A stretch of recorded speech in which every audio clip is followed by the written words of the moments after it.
Sextortion देखिए cyber crime में एक टर्म डिफाइन किया गया है। सेक्सटॉर्शन में मीन्स एक्सटॉर्शन और सेक्स मिलाकर बनाया गया सेक्सटॉर्शन। पैसा भी वापस हो सकता है और अगर इनके सोशल मीडिया रिलेटेड कोई फ्रॉड हुआ है तो अगर आपकी कोई पर्सनल फोटोज़ वगैरह किसी ने अपलोड की है तो वहाँ से कंटेंट को भी रिमूव किया जा सकता है। जो फिंगरप्रिंट होता है उसका भी क्लोनिंग जो है जो फ्रॉड करने वाले हैं कर ले रहे हैं, वो फिंगरप्रिंट का क्लोनिंग कैसे कर ले? सरकार इन लोगों के खिलाफ जो भी हम लोग एप्लीकेशन को रिपोर्ट करते हैं तो सरकार पूरा डेटा इकट्ठा करके बल्क में प्ले स्टोर से सर्वर से सभी एप्लीकेशन को डाउन कर दिया है। पहले हनी ट्रैप होता था, अब फिजिकली हनी ट्रैप होता था, अब ऑनलाइन ये सेक्सटॉर्शन हो रहा है। अगर आपने अपना मोबाइल सुरक्षित कर लिया, अपना फिंगरप्रिंट सुरक्षित कर लिया तो आप फ्रॉड के शिकार नहीं होंगे। 500-2000 के चक्कर में वो लोग अपना पूरा डिटेल्स दे देती हैं, अपना एटीएम कार्ड भी देती हैं, उसके बाद फिर उसको फ्रॉड से नेट बैंकिंग वगैरह एक्टिवेट करके जो पैसे को मीन्स घुमाते बहुत ज़्यादा ताकि हमें इन्वेस्टिगेशन करने में ज़्यादा दिक्कत। अगर आप साइबर फ्रॉड करेंगे तो हमारे उपेंद्र कुमार सिंह जो है हिंदुस्तान के किसी भी कोने से टांग के लेके चले आएंगे। पासपोर्ट बनवाए हैं कि नहीं? बना है। तो दुनिया के किसी भी कोने से टांग के लेके चले आएंगे। कान खोल के सुन लीजिए।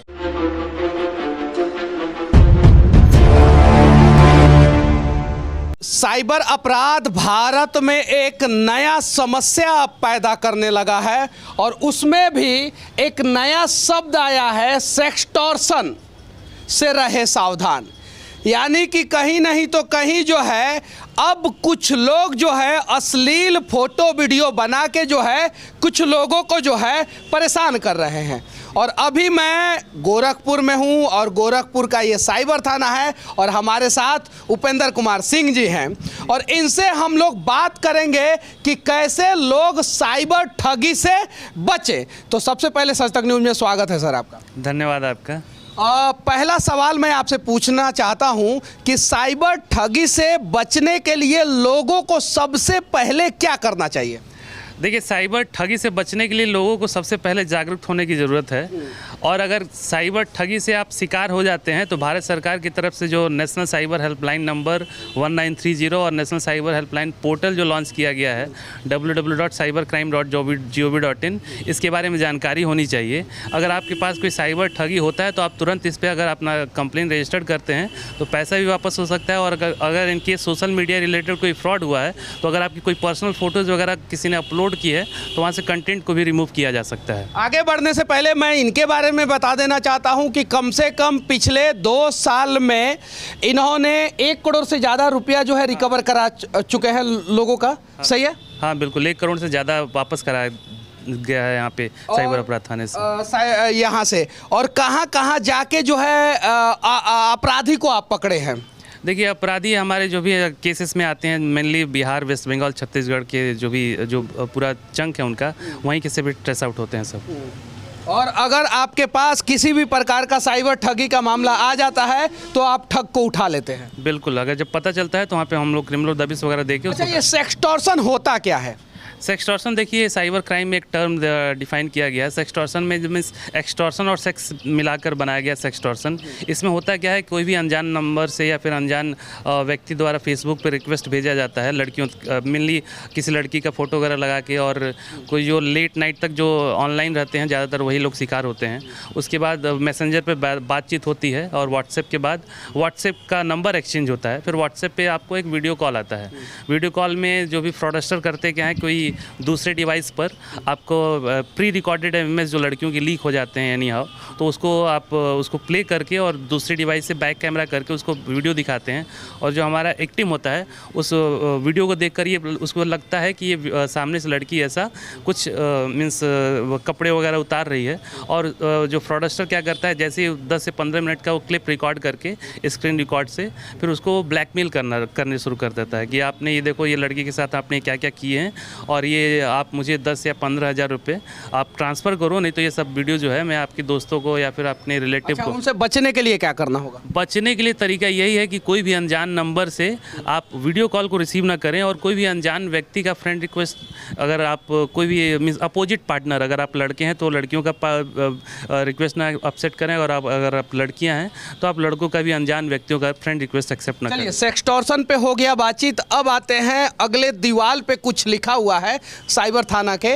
ऋण के लिए आवेदन करने से पहले सुरक्षा युक्तियां और ये सारी चीज़ें जानकारी दी गई है। फेक SMS, ये क्या है सर?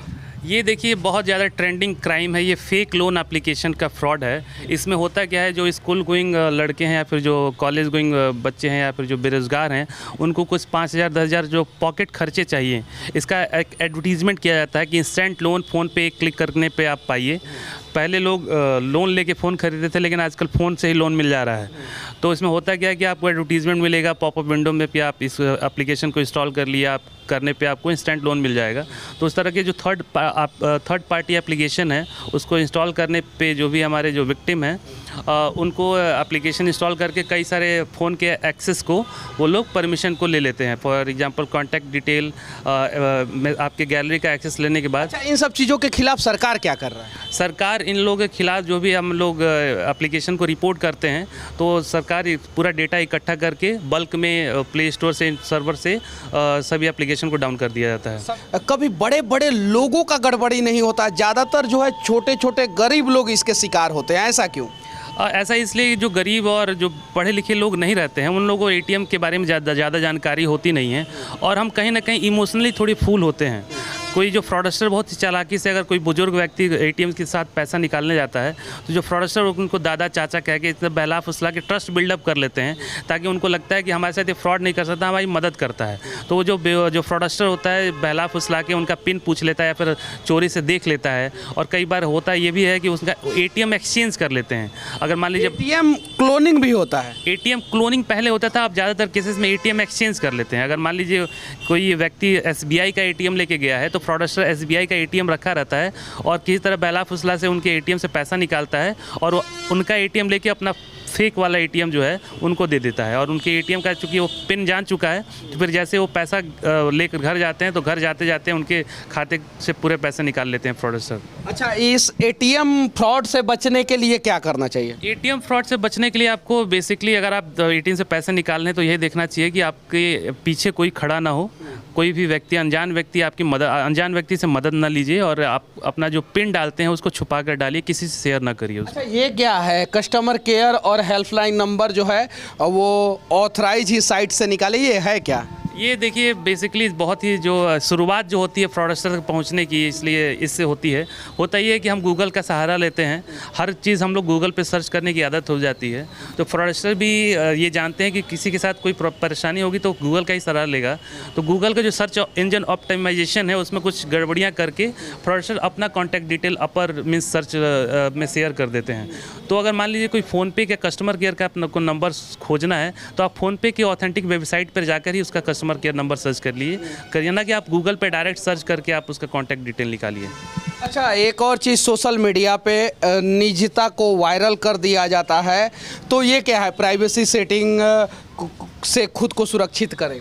इसमें मेनली ये लड़कियों के लिए बनाया गया है, जो गर्ल्स हैं जिनका फेक प्रोफाइल या इंपर्सोनेशन अकाउंट, आप भी सुनते होंगे कि आपके किसी रिलेटिव का कोई मैसेज आता है कि मैं कहीं मुसीबत में फंसा हूँ, कुछ मुझे पैसे की ज़रूरत होती है।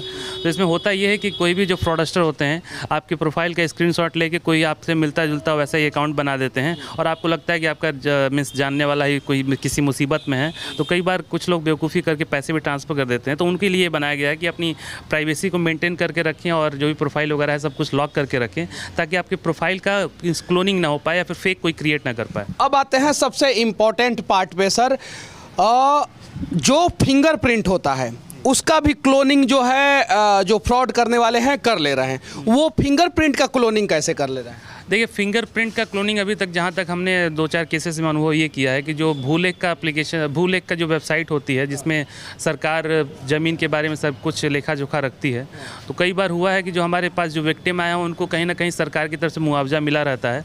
तो उस जो हमने फ्रॉड जो एक्यूज़ को पकड़े भी हैं, तो उन्होंने जो बताया अपना मॉडस ऑपरेंडी कि वो जो वेबसाइट है वहाँ से रजिस्ट्री के पेपर डाउनलोड कर लेते हैं, और रजिस्ट्री के पेपर में आपका आधार भी रहता है और फिंगरप्रिंट भी रहता है।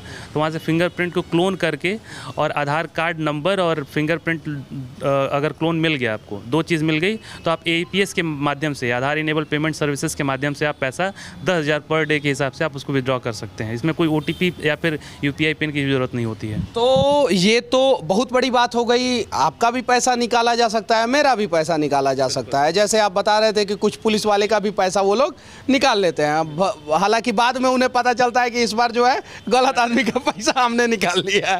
ये चीज़ है।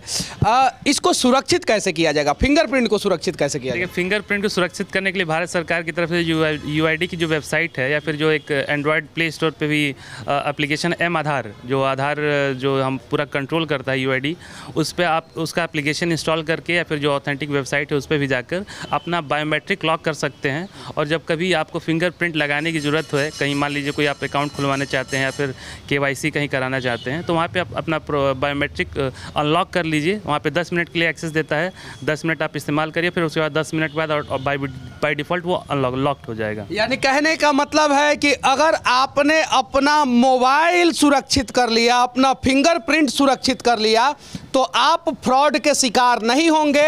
अगर आपने ऐसा नहीं किया तो आप सेक्सटॉर्शन के शिकार हो सकते हैं, आप फर्जी लोन के शिकार हो सकते हैं, आपका एटीएम हैक हो सकता है, कस्टमर केयर का नंबर अगर आपने गलत निकाला तो आपका बैंक खाली हो सकता है। अगर आप फेसबुक पे सुरक्षित नहीं कर रहे हैं तो भी आपका अकाउंट खाली हो सकता है। अच्छा, ये सारा काम आप लोग करते हैं, किसी का मदद करते हैं, तो उसके लिए पैसा वैसा नहीं ना लेते हैं? जी नहीं, बिल्कुल कुछ भी पैसा ऐसा कहीं नहीं लिया जाता है। 4% 10% की तुम्हारा रिकवरी? ये बिल्कुल मिथ है, फ्री ऑफ कॉस्ट सर्विस दी जाती है। बड़ा उत्तर प्रदेश पुलिस बहुत अच्छा काम कर रही है इसमें। उत्तर प्रदेश पुलिस बहुत अच्छा काम कर रही है और यहाँ पे भी उत्तर प्रदेश पुलिस के कुछ जवान लोग हैं। अच्छा, आप लोग कैसा काम कर रहे हैं? हम लोग बढ़िया कर रहे हैं, तुम तो बढ़िया काम कर रहे हैं। अच्छा, यहाँ से बाहर जाते हैं कि नहीं कभी? जाते हैं जाते हैं जी। तो अपराधी को टांग के लेके आते हैं कि छोड़ देते हैं? नहीं, अगर मिलेगा तो लेके आएंगे, एकदम लेके आएंगे। बिल्कुल लेके आएंगे। चलिए ठीक है, तो जितने भी साइबर फ्रॉड करने वाले लोग हैं वो कान खोल के सुन ले कि अगर आप साइबर फ्रॉड करेंगे तो हमारे उपेंद्र कुमार सिंह जो है हिंदुस्तान के किसी भी कोने से टांग के लेके चले आएंगे। पासपोर्ट बनवाए हैं कि नहीं? बना है। तो दुनिया के किसी भी कोने से टांग के लेके चले आएंगे। कान खोल के सुन लीजिए। उसके अलावा लोगों से मैं कहना चाहता हूं कि आप लोग थोड़ा सा अवेयर रहें और अपना निजी जानकारी किसी भी व्यक्ति को ना दें। आखिरी में एक और इम्पोर्टेंट मुद्दा पे हम लोग डिस्कस करने वाले हैं। सर, जैसे गांव में आप बता रहे थे कि कुछ लोग आते हैं 500-500 रुपया उल्टा दे भी देते हैं कि ये 500 रुपया आप लीजिए हमारे तरफ से, लेकिन खाता खुलवा लीजिए, सरकार का ये योजना है, आपको फ़ायदा होगा, सरकार ने आपके लिए 500 रुपया भी भेजा है। तो ये क्या है, ये फ्रॉड का नया तरीका क्या है? ये फ्रॉड जो है, जो फ्रॉडस्टर को पैसा इधर से उधर भेजने के लिए उनको एक फेक अकाउंट की ज़रूरत होती है, बैंक अकाउंट की ज़रूरत होती है। तो फ्रॉडस्टर सबसे पहले फेक सिम कार्ड और फेक बैंक अकाउंट के लिए मीन्स ट्राई करता है।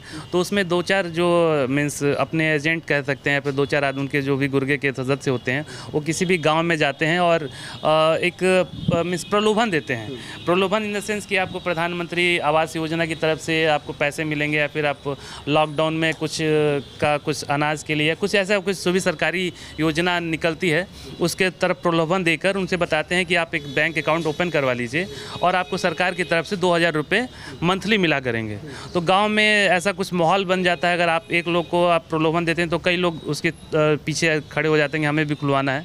तो इस तरह का देखा गया कि पूरे गाँव में लगभग सभी लोग, ज़्यादातर महिलाएँ जो हैं इसमें शिकार हो जाती हैं और अपना खाता खुलवा कर 500-1000 रुपया 2000 रुपया के चक्कर, बिल्कुल 500-2000 के चक्कर में वो लोग अपना पूरा डिटेल्स दे देती हैं, अपना एटीएम कार्ड भी देती हैं। उसके बाद फिर उसको फ्रॉडस्टर नेट बैंकिंग वगैरह एक्टिवेट करके जो पैसे को मीन्स घुमाते बहुत ज़्यादा, ताकि हमें इन्वेस्टिगेशन करने में ज़्यादा दिक्कत हो और टाइम डिके लगे, ताकि फ्रॉडस्टर को भी ज़्यादा टाइम मिल जाता है पैसे को, अमाउंट को यूटिलाइज़ करने में।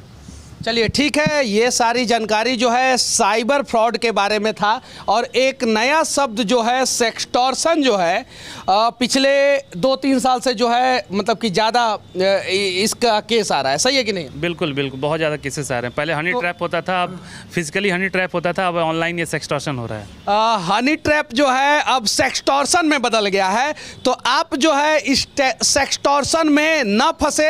अगर कोई अनजान फ़ोन आपके पास आ रहा है तो आप जो है फ्रंट कैमरा पे पहले हाथ रख दे और उसके बाद से फ़ोन उठाएंगे तो ज़्यादा अच्छा रहेगा। बाकी मैं इस उत्तर प्रदेश ही नहीं पूरे देश के पुलिस से कहना चाहता हूं कि साइबर फ्रॉड जो हो रहा है उससे देश के लोगों को सुरक्षित करने का प्रयास करें। जैसे उत्तर प्रदेश का गोरखपुर का जो ये साइबर थाना है जैसे काम कर रहा है, वैसे आप लोग भी काम करें और लोगों का लगातार मदद करें। और लोगों से भी विनती करना चाहता हूं कि आप लोग भी अवेयर रहें।